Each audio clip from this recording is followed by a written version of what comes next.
Lorsque James Corbière a conçu son jeu pour aider ses élèves à en apprendre davantage sur la vérité et la réconciliation, il était loin de se douter que son jeu serait adapté pour tous les élèves et toutes les classes du pays.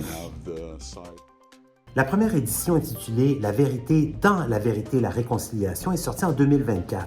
Environ 3000 exemplaires ont été imprimés et presque tous ont été vendus en un an. M. Corbière a déjà travaillé comme policier à Sudbury avant de se tourner vers l'enseignement et plus tard vers l'art.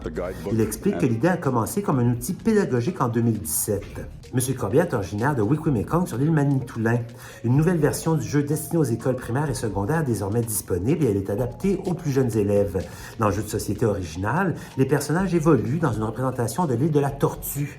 Le jeu met en scène des personnages autochtones ainsi que des représentations de l'Église et de la couronne. Au départ, les personnages autochtones possèdent 4 cartes de valeur, soit la terre, la culture, la langue et l'identité.